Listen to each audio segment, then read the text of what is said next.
Ya, bagi penghujat-penghujat Kristus, itu hati-hati kalian. Karena yang kalian hadapi itu bukan kami orang Kristen. Kami tidak akan mungkin melawan kalian karena hukum penistaan agama itu mengintai kami. Maka yang kalian lawan itulah Tuhan. Firman yang hidup. Dan dia nantinya akan menghakimi kalian. Dan dia nanti akan menjadi hakim yang adil.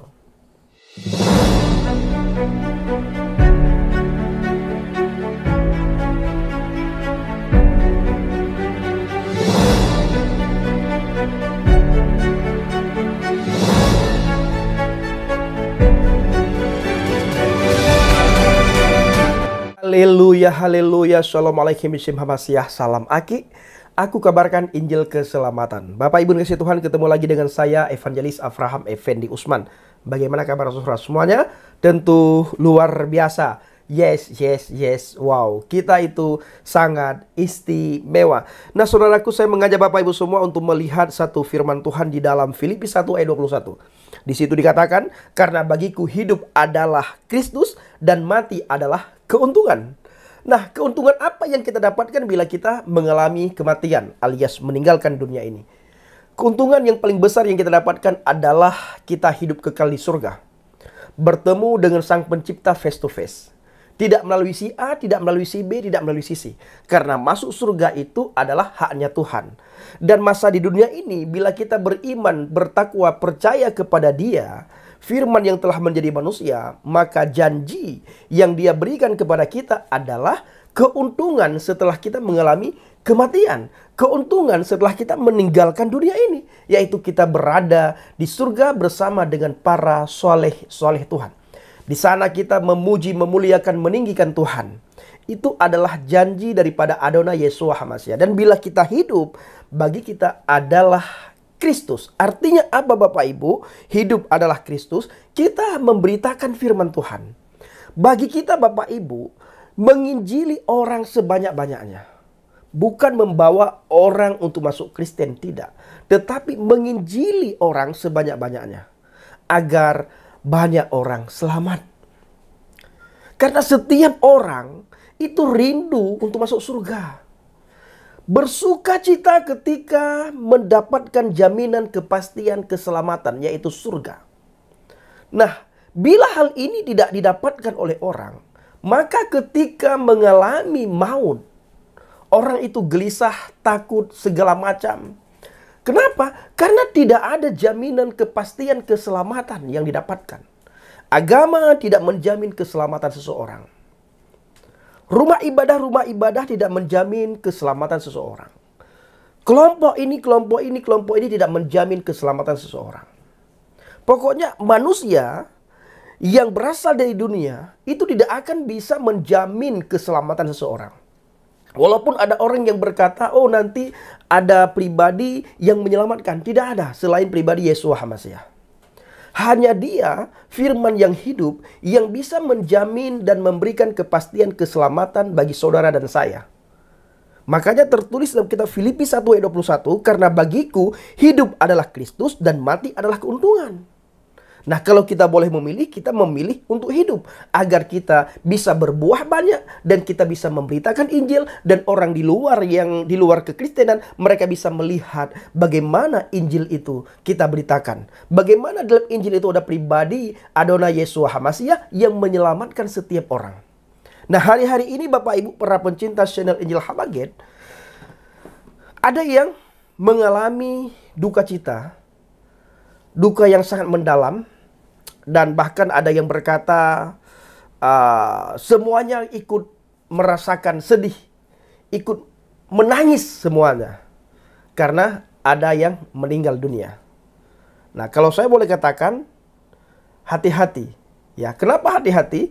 Meninggal di luar HaMashiach, itu jaminan keselamatan itu patut dipertanyakan. Apalagi masa hidup orang itu menghujat Kristen, menghujat Alkitab, menghujat Yeshua HaMashiach, menghujat Roh Kudus. Itu sudah pasti Alkitab berkata orang itu tidak akan bisa masuk surga.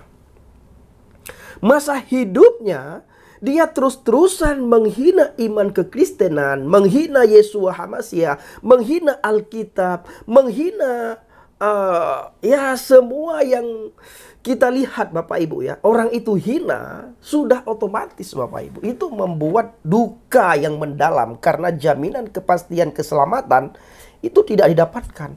Apalagi bila orang itu pertamanya Kristen, lalu dia menyangkal imannya demi sesuatu. Apakah demi harta, demi jabatan, demi perempuan, demi dia bisa menikah 1, 2, 3. Lalu imannya digadaikan, dia menyangkal, dan sudah dia masuk ke sana, dia menghujat iman sebelumnya, menghujat Kristus, menghujat Hamasiah, menghujat firman Alkitab, menghujat Roh Kudus. Bagaimana bisa mendapatkan keuntungan ketika mengalami kematian, meninggal dunia? Saya bilang sama orang-orang di sekitar saya, bila saya meninggal dunia, kalian jangan sedih, jangan berduka cita, tetapi bersuka cita. Kenapa bersuka cita? Cepat saya sudah berada di dalam Firdaus bersama dengan para soleh-soleh Tuhan. Karena jaminan kepastian keselamatan itu benar-benar dinyatakan. Benar-benar kita membaca, kita melihat bahwa keselamatan itu hanya ada di dalam pribadi Adonai Yeshua HaMashiach. Tidak ada dalam pribadi yang lain. Coba kita melihat di dalam Injil Matius 10 ayat 32. Saya akan bacakan bagi kita semua. Setiap orang yang mengakui aku di depan manusia, setiap orang yang mengakui aku di depan manusia, aku juga akan mengakuinya di depan Bapakku yang di surga. Setiap orang yang mengakui Yeshua HaMashiach, artinya saudaraku, Yeshua HaMashiach mengakui pula kita nantinya. Dia tidak akan menyangkal kita bila kita mengakui dia di depan manusia selama kita masih di dunia ini. Bayangkan bila sebaliknya. Nah, bayangkan bila terjadi sebaliknya. Siapa yang mengakui kita nantinya? Ingat, masuk surga itu tidak bisa nebeng. Oh, karena bapak aku pendeta, karena bapak aku punya saudara pendeta, pastor, aku pasti bisa nebeng sama dia. Tidak seperti itu. Kalau masa di dunia ini boleh kita nebeng. Kita mau ke sana, kita tidak punya kendaraan, kita nebeng sama dia. Tapi untuk masuk surga, menuju alam yang kekal, itu tidak bisa nebeng. Nafsi-nafsi. Makanya pastikan saudara masa di dunia ini percaya kepada firman yang hidup, Yeshua HaMashiach. Dan kepada saudara yang sudah Kristen atau Katolik, jangan pernah menyangkal dia. Pastikan saudara berada di dalam dia selama hidup. Jangan pernah menyangkal. Kalau menyangkal bagaimana Bang Pendi? Kalau saudara menyangkal, kita melihat di dalam ayat 33, Matius 10 ayat 33. Tetapi barang siapa menyangkal aku di depan manusia, aku juga menyangkalnya di depan Bapakku yang di surga. Dia juga nantinya akan menyangkal kita ketika dia tidak mengakui kita, Bapak Ibu. Apa yang akan terjadi? Kita juga ditempatkan di tempat yang kekal, yaitu neraka, bukan surga. Neraka, saudaraku.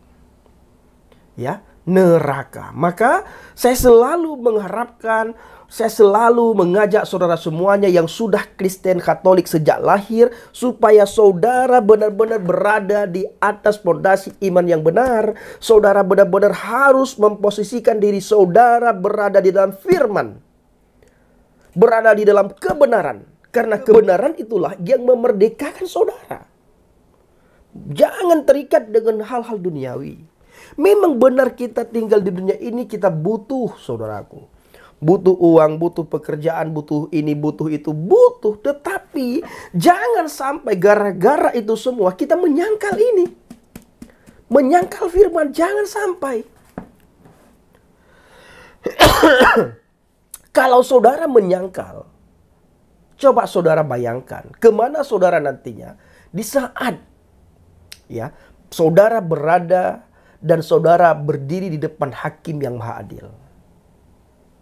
Apakah hakim yang maha adil itu mengakui saudara? Atau dia akan menghakimi saudara Bukan dimasukkan ke surga, tetapi saudara dimasukkan ke tempat yang kekal, tempat yang sangat gelap gulita, tempat di sana banyak mendengar tangisan, banyak mendengar jeritan, banyak mendengar ratapan, segala macam yang terus-terusan tidak pernah berkesudahan. Nah, maka kepastian jaminan keselamatan itu saudara pastikan masa saudara di dunia ini. Ingat, jangan pernah menyangkal, apalagi menghujat. Nah, hari-hari ini kita melihat si penghujat Kristus ya meninggal dunia, Bapak Ibu. Saudara masih ingat guru Zakir Naik, Ahmad Dedet, bagaimana dia mengalami sakit yang sangat lama sekali. Dokter saja angkat tangan tidak tahu sakit apa yang diderita oleh Ahmad Dedet. Dia bisu, tidak bisa bicara. Badannya tidak bisa digerakkan. Matanya hanya bisa dia menggerakkan mata. Lumpuh bertahun-tahun sampai akhirnya meninggal dunia. Ada juga beberapa tahun yang lalu di bangsa dan negara kita, bangsa Indonesia tercinta. Ada seorang ibu yang dulunya dia Kristen atau Katolik, saya lupa beliau ya. Lalu masuk ke agama lain. Begitu dia masuk ke agama itu, dia mulai menghujat. Tetapi selama dia belum masuk ke agama itu, dia mengajarkan kasih. Waktu dia berada dalam iman kekristenan, iman Katolik, dia mengajarkan kasih. Jangan pernah menghina ini, menghina itu, menghina ini, menghina itu. Nah, buat perbandingan iman, perbandingan akidah ya, perbandingan Alkitab itu boleh. Tetapi jangan sampai gara-gara perbandingan itu saling menghina. Apa yang terjadi pada ibu itu? Meninggal dunia, Bapak Ibu, kecelakaan, ketabrak. Saya beberapa 2 tahun yang lalu juga mengalami kecelakaan di Tol Cipali. Ketika saya mengalami kecelakaan di Tol Cipali, saya dihujat habis-habisan oleh para mu'alaf, terutama sekali Yonatan Nandar. Yonatan Nandar berkata, saya ini adalah kena laknat daripada Allah SWT, kena azab daripada Allah SWT. Allah kok suka mengazab ya. Itu dikatakan oleh Yonatan Nandar di saat saya kecelakaan di Tol Cipali. Bahkan ada yang berkata saya sengaja.